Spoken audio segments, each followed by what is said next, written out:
Hello dear student, स्वागत है आपका मेरे चैनल पर। आज देखिए हम बात करने वाले हैं 9th क्लास का बायोलॉजी है, चैप्टर 2 है, जिसका पार्ट 3 वीडियो आज बन रहा है। अगर आपने इससे पहले वो वीडियो नहीं देखे तो प्लेलिस्ट में वीडियो है, आप देख सकते हैं। सबका प्लेलिस्ट बना है, हिंदी का अलग, केमिस्ट्री का अलग, फिजिक्स का अलग। और आने वाला समय में यानी कि हो सकता है दो या तीन महीना के बाद मैं 10 का वीडियो भी अपलोड करूँगा। ठीक है, तो हम आज बात करने वाले हैं 3 वीडियो यानी कि पार्ट 3 है चैप्टर 2 का। देखिए हम बात करेंगे स्थूल कोण या कोलेरेन कायमा के बारे में कि स्थूल कोण या स्थूल कोण या कोलेरेन कायमा क्या है। तो इससे पहले मैंने डी2 तक के बारे में चर्चा किया है। ठीक है, अगर वो देखे होंगे वीडियो तो आपको भी यहाँ काफ़ी सहायता मिलेगा। और इससे भी क्या होता है, अगर हम इससे पहले अगर कुछ पढ़े होते तो हमें अगर कोई जानकारी मिलता है या कुछ हमें पता चलता है तो हमें काफ़ी समझ में आता है। क्योंकि होता कुछ ऐसा है कि हमने कुछ चीज़ को पहले से अगर जान चुके हैं या जान चुका है, कोई भी अगर जान चुका है या जानते हैं कि उससे पहले अगर कोई वर्ड पढ़ा हो तो अगर वो वर्ड बोलने वाला होता है तो हमें लगता है हाँ वही बोलने वाला है। होता क्या है, इससे काफ़ी सहायता मिलता है, काफ़ी बेनिफिट मिलता है। हमें कुछ भी वर्ड अगर पहले से पता होता है तो अगर हम कोई भी चीज़ पढ़ा है या कोई हिंदी हो चाहे इंग्लिश हो, जो भी पढ़ा रहा है, कोई भी टीचर पढ़ाए तो उससे पहले आप रिवीजन करके जाइए ताकि आप लोगों को बहुत अच्छा से समझ आए। तो आज बात करने वाले हैं स्थूल कोण या कोलेरेन कायमा कि क्या है, इसके बारे में चर्चा करते हैं। देखिए इसका डिफिनेशन इस प्रकार दिया जाता है कि देखिए बोल रहा है कि सरल अस्थायी ऊतक का वह भाग जिसका कोशिकाएं जीवित अंडाकार एवं रसधानी युक्त होती है। मतलब कि सेम डिटेट अस्थायी ऊतक के जैसा डिफिनेशन है, थोड़ा सा इसमें अंतर क्या है अभी हम चर्चा करें। तो ये भी बोल रहा है कि ये भी जीवित होगा। ठीक है, जीवित ये अस्थायी ऊतक से मिलकर बना तो जीवित भी होगा और अंडाकार भी हो सकता है, अंडाकार एवं रसधानी युक्त ये स्थूल कोण या कोलेरेन कायमा ये ऊतक हो सकता है। ठीक है, इसका विशेषता का बात करें तो विशेषता क्या है। देखिए विशेषता इस प्रकार दिया जाता है क्या कि बोल रहा है कि कोशिका भित्ति मुलायम एवं लचीली होती है। वो देखिए कोशिका भित्ति क्या होती है, मुलायम होती है, डिटेल स्थायी होता है एकदम मुलायम देखे थे एकदम, जिसे कि मान लीजिए क्या कि थोड़ा सा भी अगर दबाएं किसी पत्ती को तो क्या करता है पूरा नॉर्मल सी अगर यानी कि पत्ती खराब हो सकता है वो दवाई से थोड़ा सा भी। लेकिन ये क्या होता है स्थूल कोण होता है, ये थोड़ा सा मुलायम, ये भी मुलायम होता है और थोड़ा लचीली भी होता है। सिर्फ मुलायम होता था ऊतक में, ये मुलायम और लचीली दोनों होती है। कौन, स्थूल कोण या कोलेरेन कायमा। क्या बोला कि विशेषता का हम देख रहे हैं बात, क्या बोला कि कोशिका जो भित्ति होती है, जो बाहर का जो कोशिका भित्ति होती है मुलायम होती है, साथ साथ क्या लचीली भी होती है। क्या क्या मुलायम होती है पहला बात, और दूसरा क्या होता है लचीली। मुलायम मतलब समझ गए जो रुई जैसा मुलायम, और लचीली मतलब समझ रहे हैं लचीलापन जैसा, वही लचीली होता है। और दूसरा में क्या कि यह भी पौधों के नए भाग में पाया जाता है।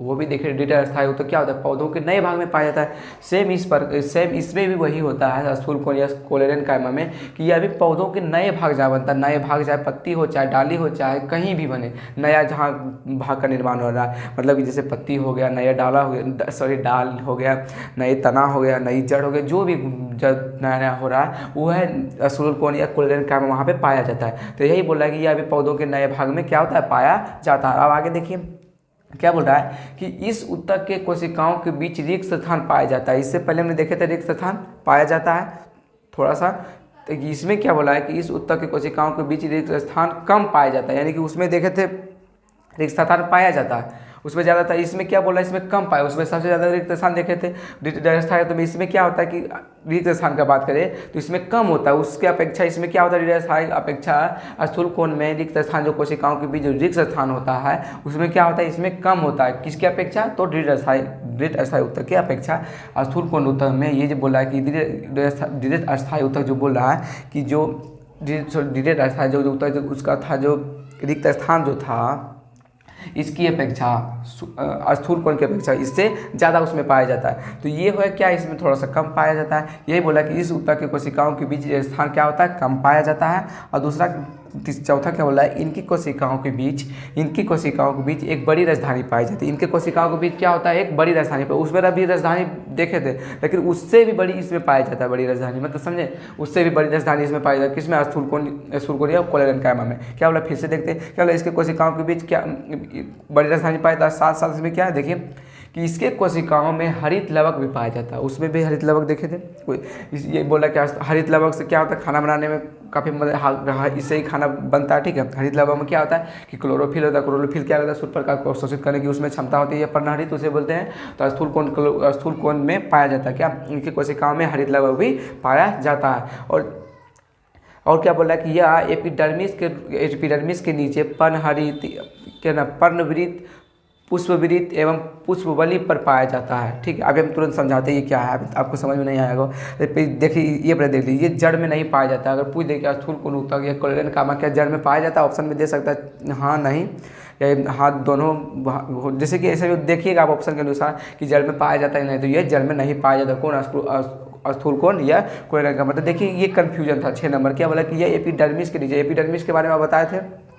एक पत्ती को अगर आप सूक्ष्मदर्शी की सहायता से देखें तो काफ़ी मोटा दिखता है, और बीच में कई कोशिकाओं का समूह होता है। बीच में क्या होता है, जाइलम फ्लोएम का उसमें नली होता है। और देखिए हम डिटेल से बता रहे हैं, ठीक है। उसमें तो और भी देखे थे। इसमें देखिए ये बोल रहा है, जैसे कि मान लीजिए कि पहले कन्फ्यूजन, ये एपिडर्मिस के बारे में आपको समझ में आ गया हो। तो ये जो दिख रहा है पर्णहरित, पुष्पवृत्त, पुष्पवली, ये क्या है। तो देखिए सबसे पहले मान लीजिए क्या है, ये एक पौधा है, ठीक है, ये पौधा है, ये पौधा, ठीक है।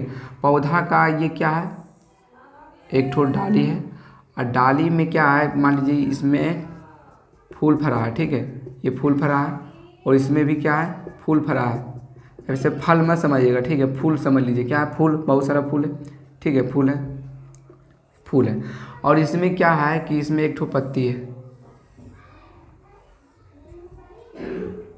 क्या है, इसमें एक ठो पत्ती है। तो देखिए जो ये बोल रहा है, जो पर्णवृत्त पर्ण मतलब ये हुआ जो डाली जो देख रहे हैं, डाली ये, अब वृत्त मतलब पत्ता। तो ये पर्णवृत्त इसे कहा था, जो डाली से, यानी कि जो डाली से ये जो जुटा हुआ, ये छोटा सा डाली से जो ये पत्ता चिपका हुआ, ये जो दिख रहा है आपको, ये दिख रहा है, इसी को क्या कहते हैं, तो पर्णवृत्त कहते हैं। क्या कहते हैं, पर्णवृत्त इसी को कहा जाता है। जो पत्ता जिस छोटे तने से जो जुड़ा होता है, जो डाली से, ये थोड़ा सा डंटी से जो जुड़ा होता है, डंटी को, इसी को क्या कहा जाता है, तो पर्णवृत्त कहा जाता है। पर्णवृत्त यानी कि पर्ण मतलब ये छोटा सा डंटा जो जुटा हुआ, यानी कि डाली, अब वृत्त मतलब ये पत्ता हो गया। और ये बात रहा ये क्या है, पुष्पवृत्त की बात। ये पुष्पवृत्त क्या होता है, जो पौधा का जो दूसरा डाली है, पौधा का डाली है, पौधा का डाली जो दिख रहा है, इसमें से जो निकला होता है इसके पुष्प का, जो यानी कि फूल का, ये जो आपको डाली यानी कि डंटी दिख रहा है, इसका डंटी और इसका डंटी, ये डंटी क्या कहलाता है, तो पुष्पवृत्त। क्या कहलाता है, पुष्पवृत्त। ये डंटी ये क्या कहलाता है, पुष्पवृत्त। यानी कि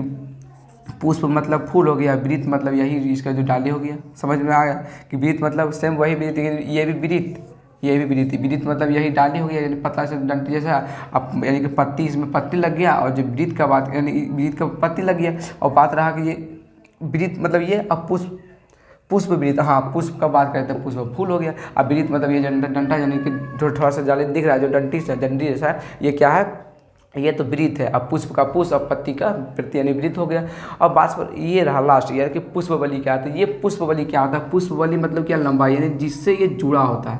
पुष्पवली जो एक डाली से जो जुड़ा होता है, जो पुष्पवृत्त जो छोटा सा डंटी होता है, ये जिस डाली से जुड़ा होता है, तो इसी को कहा जाता है पुष्पवली। क्या कहा जाता है, पुष्पवली। यानी पौधा, फिर से देखिए आप बता रहे हैं, एक पौधा है, पौधा नहीं, जैसे कि पौधा का जो एक डंटी जो थोड़ा सा डेटा होता है, झूठा होता है, जिससे कि यानी कि एक पत्ता निकला हुआ था, उसे क्या कहते हैं, तो पर्णवृत्त कहते हैं। क्या कहते हैं, पर्णवृत्त कहते हैं। और दूसरा क्या कहते हैं, जिससे यानी कि पर्णवृत्त ये आती से क्या कहेंगे, पुष्पवृत्त। यानी कि ये जैसे वृत्त, ये वृत्त हुआ, ये पुष्प यानी कि फूल हुआ, तो पुष्पवृत्त। और ये जो जुटा हुआ ये पुष्पवली क्या है, ऐसे क्या कहेंगे, तो पुष्पवली कहेंगे। तो आपको समझ में आ गया कि एपिडर्मिस के नीचे क्या होता है, एपिडर्मिस के नीचे पर्णवृत्त, पुष्पवृत्त और पुष्पवली पर पाया जाता है। ये जड़ में नहीं पाया जाता। ध्यानपूर्वक याद रखिएगा कि ये जड़ में नहीं पाया जाता। कौन, स्थूल कोण या कोलेरेन कायमा। अब हम इससे आगे देखते हैं। अगर आप स्क्रीनशॉट लेना चाहते हैं तो ले सकते हैं, ठीक है। अब देखिए इसका कार्य के बारे में देख लेते हैं कि इसका काम क्या है, क्या कि स्थूल कोण होता है या कोलेरेन कायमा के कार्य क्या है, इसका काम क्या है, तो इसके बारे में हम डिटेल देखते हैं क्या है। तो देखिए इसका कार्य का बात करें कि क्या काम है, तो ये क्या करता है, यांत्रिक सहायता पर, यानी कि मैकेनिकल सहारा प्रदान करता है। टेक्निकल समझे, मैकेनिकल सहारा प्रदान करता है किसे, यानी कि स्थूल कोण ऊतक जो होता है, ये स्थूल कोण इसका कार्य करता है, ये क्या करता है पौधों में स्थूल कोण ऊतक जाता है, ये क्या होता है पौधों में सहायता यानी कि यांत्रिक सहायता प्रदान करने के लिए सहायता, तो ये क्या करता है यांत्रिक सहायता प्रदान करता है। दूसरा नंबर में क्या है, तो ये भोजन तैयार करने में मदद करता है, यानी कि देखे थे क्लोरोफिल सॉरी आप क्लोरोप्लास्ट देखे थे, क्लोरोप्लास्ट में क्लोरोफिल पाया था जो कि सूर्य प्रकाश को अवशोषित करके और भोजन बनाता है।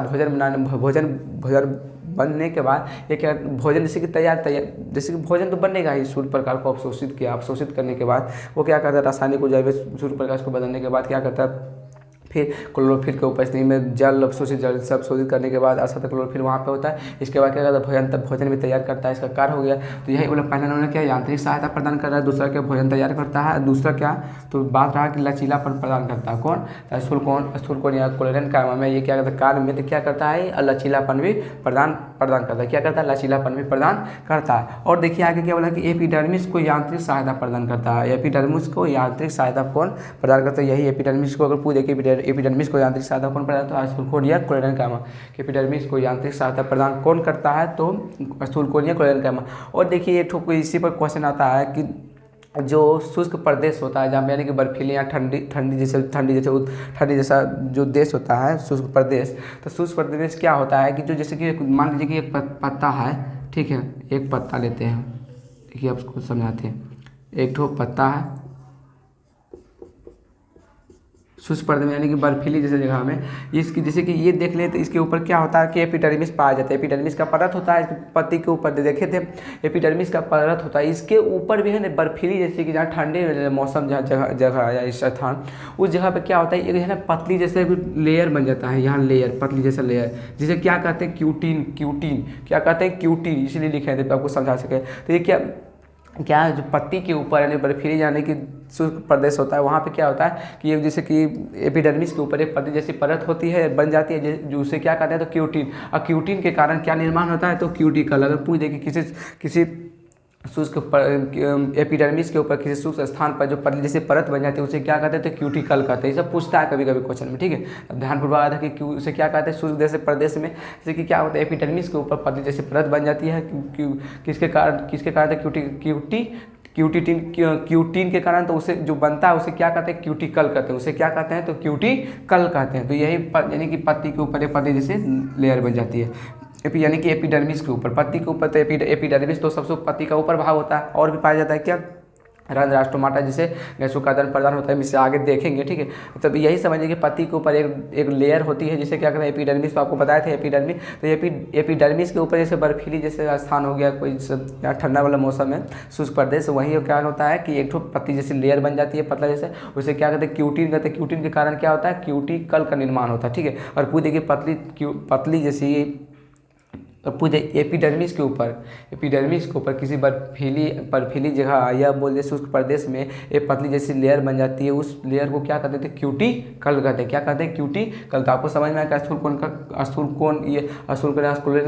कोलेरन कायमा का कार्य क्या है, तो पहला यांत्रिक सहायता प्रदान करता है, दूसरा भोजन तैयार करने में मदद करता है, तीसरा क्या करता है लचीलापन प्रदान भी करता है, और साथ साथ एपिडर्मिस को यांत्रिक सहायता भी प्रदान करता है। तो समाप्त हो गया कौन, यानी कि पूरा समाप्त नहीं हो गया स्थूल कोण या कोलेरन कायमा। अब हम इससे आगे देखते हैं दृढ़ अस्थायी ऊतक है, दृढ़ अस्थायी ऊतक के बारे में इससे आगे देखते हैं। देखिए इससे आगे क्या बोला है दृढ़ अस्थायी ऊतक यानी कि सरल अस्थायी ऊतक दो ठो हो गया, कौन कौन मृद अस्थायी ऊतक, दूसरा स्थूल कोण और तीसरा दृढ़ अस्थायी ऊतक, ठीक है। ये खत्म हो जाएगा, इसके बाद होगा दूसरा स्टार्ट, ठीक है। तो देखिए हम दृढ़ अस्थायी ऊतक दृढ़ ऊतक या अस्क्लेन कायमा क्या है, तो लास्ट ही है ये वाला यानी कि इससे हम आगे बात करेंगे, ठीक है, जटिल अस्थायी ऊतक के बारे में। तो दृढ़ अस्थायी ऊतक अस्क्लेन कायमा क्या बोला है कि ये बोल रहा है कि सरल अस्थायी ऊतक का एक भाग जिसकी कोशिकाएं मृत लंबी एवं इसके दोनों सिरे क्या होता है न्यूक्लियर, ये जो दृढ़ अस्थायी ऊतक होता है ये क्या होता है कोशिका मृत होता है, इसका दृढ़ अस्थायी ऊतक का क्या होता है कोशिका मृत होता है। तो यही बोल रहा है कि सरल अस्थायी ऊतक का एक भाग जो जिसकी कोशिकाएं क्या होती है मृत होती है, लंबी होती है एवं इसके दोनों सिरे न्यूक्लियर, यानी मान लीजिए जैसे कि आप देखते हैं ऐसे भी नहीं होता है, इतना भी नहीं, यह इससे होता है, कि इधर भी नुकीला होता है और इधर भी नुकीला होता है, इस तरह रचना होता है। ऐसे मोटा होता है कि सरल अस्थायी ऊतक का वह भाग जिसकी कोशिकाएं मिलित एवं जिसके सिरे दोनों क्या होती है, नुकीली होती है। नुकील मतलब समझ रहे, नुकीली जैसे होता है। जिस तरह सांप देखे थे, दो मुंह वाला सांप देखे थे, दो मुंह वाला सांप जो कि दोनों तरफ नुकीला होता है, सेम उसी तरह इरिटेट अस्थायी होता है, स्क्लेरन क्या होता है। इसका विशेषता का देखिए कि विशेषता क्या है इसका गुण, तो ये बोल रहा है कि एक नंबर में एक क्या बात करते हैं, सबसे पहला कि कोशिका भित्ति बहुत मोटी होती है। इसका जो कोशिका भित्ति जो होता है, बाहर का जो लेयर होता है, कोशिका झिल्ली के जो बाहर लेयर होता है, डिरेड अस्थायी ऊतक या डिरेड ऊतक स्क्लेरेन्काइमा, उसमें क्या होता है, जो कोशिका भित्ति जो होता है काफ़ी क्या होता है, मोटा होता है। क्या होता है, कोशिका भित्ति बहुत मोटी होती है। और दूसरा में क्या बोला कि यह भी पौधों के बाह्य भाग में पाया जाता है। बाह्य मतलब समझ रहे, बाह्य मतलब बाहर, ये जो बाह्य जो लिखा है ये भी पौधों के बाह्य यानी कि बाहर भाग में पाया जाता है। पौधों के बाह्य भाग में पाया जाता है, ये नहीं कि बाहर में पाया जाता है। इसका मतलब ये नहीं कि जैसे कि पौधों की जैसे जो कोशिका है उसे थोड़ा सा बाहर के साइड में पाया जाता है, यह भी पौधों के बाह्य साइड में, बाह्य भाग में क्या होता है, पाया जाता है। कौन, तो डिरेड ऊतक या स्क्लेरेन्काइमा। तीसरा क्या बोल रहा है, ये हो गया कि इस ऊतक के कोशिकाओं के बीच रिक्त स्थान नहीं पाया जाता है। रिक्त स्थान डिरेड अस्थायी ऊतक में रिक्त स्थान पाया जाता है, स्थूल कोण ऊतक में उससे थोड़ा कम पाया जाता है, जिसमें क्या होता है, नहीं पाया जाता है। देखे थे पाया जाता है यानी कि डिरेड अस्थायी ऊतक में उसमें देखे थे पाया जाता है, स्थूल कोण ऊतक में थोड़ा सा कम पाया यानी कम पाया जाता है, और डिरेड अस्थायी ऊतक में इसमें नहीं पाया जाता है। इस ऊतक की कोशिकाओं के बीच रिक्त स्थान जो होता है क्या होता है, नहीं पाया जाता है, रिक्त स्थान नहीं पाया जाता। और क्या बोला है कि इनकी कोशिकाओं में जीव द्रव नहीं पाया जाता। अब से एक बात बोलिए कि अगर कोई जीव या कोई भी जैसे जीव जंतु है, पेड़ पौधा का बात कर रहे हैं, अगर वो जीवित ही नहीं है, वो मृत है, तो उसके में जीव द्रव हो सकता है? बिल्कुल नहीं, क्योंकि वो जीव ही मरा है। तो यही चीज़ को डिरेड अस्थायी ऊतक मरा है तो जीव द्रव भला किधर से होगा, जीव द्रव क्या होता नहीं होगा, जीव द्रव जो होगा क्या होता नहीं पाया जाता, ठीक है, होगा ही नहीं। और क्या बोल रहा है कि कोशिका भित्ति के मध्य एक निर्जीव रासायनिक पदार्थ जिसे क्या कहते हैं, लिग्निन पाया जाता है, जो है ना काफ़ी इसे कठोरता पर। ये लिग्निन क्या है जानते हैं, लिग्निन जैसे कि मान लीजिए जैसे कि कोशिका है, कोशिका में ये केंद्रक है, बीच में इसमें भी लेयर जैसे कि बहुत सारे पदार्थ है। ये क्या होता है, जो कोशिका के जो बाहर मान लीजिए ये कोशिका भित्ति है, इसमें जो यानी कि कोशिका झिल्ली है, ठीक है, मान लीजिए कोशिका झिल्ली, तो कोशिका इसमें एक द्रव पाया जाता है। हम पेड़ पौधा की कोशिका बात करें, वो भी डिरेड ऊतक या स्क्लेरेन्काइमा, ये लंबी भी होता है, गोल भी होता है, ठीक है। तो ये क्या बोलता है, ये जो दिख रहा है लिग्निन, ये लिग्निन क्या होता है, इसी में पाया जाता है लिग्निन। और लिग्निन के कारण ही जो कोशिका भित्ति जो होता है, जो बाहर का, इसी के कारण क्या होता है, कठोर मजबूत नहीं कर सकते, मजबूत अलग होता है, कठोरता अलग होता है, समझे। तो ये क्या होता है, काफ़ी क्या होता है, कठोर होता है, समझे। तो किसके कारण कठोर होता है कोशिका भित्ति, तो लिग्निन के कारण। किसके कारण, तो लिग्निन किसमें होता है, तो डिरेड ऊतक यानी स्क्लेरेन्काइमा। तो यही बोला कि कोशिका भित्ति के मध्य में यानी कि बीच में निर्जीव रासायनिक पदार्थ होता है। लिग्निन क्या होता है, तो निर्जीव रासायनिक पदार्थ होता है, जो क्या होता है, जो काफ़ी कोशिका भित्ति को क्या होता है, कठोरता प्रदान करता है। किसे, तो इसे प्रदान करता है, किसे, तो जिसका नाम है लिग्निन। क्या करता है, कोशिका इसको यानी कि इनको काफ़ी सहायता प्रदान करता है, मतलब कि कठोरता प्रदान करता है, किसे, तो लिग्निन को। कोशिका भित्ति के मध्य में यानी कि एक निर्जीव पदार्थ, रासायनिक पदार्थ है जिसे क्या कहता है लिग्निन, वो क्या करता है, काफ़ी मदद करता, यानी कि मदद नहीं करता यानी कि कठोरता ज़्यादा प्रदान करता है। तो एक बार स्क्रीनशॉट ले लीजिए, इससे हम आगे देखते हैं। अब हम इससे आगे इसका कार्य का बात कर लेते हैं, ठीक है। लास्ट टॉपिक है डिरेड ऊतक स्क्लेरेन्काइमा, जिसका डेफिनेशन फिर से देख लेते हैं एक बार कि सरल अस्थायी ऊतक का एक भाग जो जिसकी कोशिका क्या होती है, मृत होती है, साथ साथ लंबी होती है, और क्या लंबी भी हो सकती है और गोल भी हो सकती है, ठीक है। और इसके दोनों सिरा क्या होता है, नुकीली होता है। तो पूछ सकता है कि कौन सा ऐसा ऊतक है, कोशिका जिसकी ऊतक है जिसका क्या होता है, दोनों सिरा नुकीले, तो डिरेड अस्थायी ऊतक बोल सकते हैं, डिरेड ऊतक या स्क्लेरेन्काइमा। तो इसका कार्य का हम बात कर लें। कार्य का देखिए, एक नंबर क्या बोला कि यांत्रिक सहायता प्रदान, ये है ना कॉमन बात है, इसको एकदम जिस ऊतक में आपको नोट कीजिएगा, यानी कि पेड़ पौधा के ऊतक में सब में नोट कर दीजिए, ठीक है, ऐड कर दीजिए, कोई प्रॉब्लम नहीं है। ये है ना कॉमन, सब में कॉमन आप लगा सकते हैं, सही होगा, ठीक है। और दूसरा बात क्या है, यानी यांत्रिक सहायता प्रदान करता है। दूसरा कि पत्ती तना को आंतरिक मजबूती करता है प्रदान, यानी कि अंदर से क्या करता है, पत्ती और तना को आंतरिक मजबूती प्रदान करता है। कौन, डिरेड ऊतक स्क्लेरेन्काइमा। ऐसा नहीं कि पत्ती तना को सिर्फ अंदर से ही यानी कि मजबूती प्रदान करता है, बाहर से भी अंदर, लेकिन जैसे दिया हुआ है कि जो अनुसार दिया हुआ है, हम बोल रहे हैं कि पत्ती और तना को आंतरिक मजबूती प्रदान करता है कौन, तत्व डिरेड ऊतक यानी कि स्क्लेरेन्काइमा। तीसरा में क्या है कि यह पौधों को दृढ़ता प्रदान करता है। दृढ़ता मतलब दृढ़ता मतलब कठोरता प्रदान करती है। यह पौधों को क्या करता है, तो दृढ़ता प्रदान करता है। और साथ साथ क्या करता है, पौधों के बाह्य परत को सुरक्षा प्रदान करता है। बाह्य मतलब बाहर को भी सुरक्षा प्रदान करता है। देखे थे पत्ती मतलब आंतरिक भाग और बाहर का भी भाग क्या करता है, सुरक्षा प्रदान करता। तो मैंने देख लिया था, यानी कि ये देख लिया था अस्थायी उत्तर। अस्थायी उत्तर का देखे थे जटिल था और सरल था। और सरल में 3 ठो यानी 3 जो कौन ठो दृढ़ अस्थायी उत्तर, स्थूल कोण अस्थायी उत्तर, दृढ़ अस्थायी उत्तर, सरल। फिर से देख लेते हैं। सरल अस्थायी उत्तर में 3 ठो देखे थे, तीनों भाग का हम चर्चा कर लिए। आप देखेंगे जटिल अस्थायी उत्तर में जिसमें कि 2 ठो भाग है, ठीक है। तो आपको समझ में आ गया होगा इतना। तो यानी इससे हम अगला वीडियो में बात करेंगे। तब तक के लिए जय हिंद, जय भारत।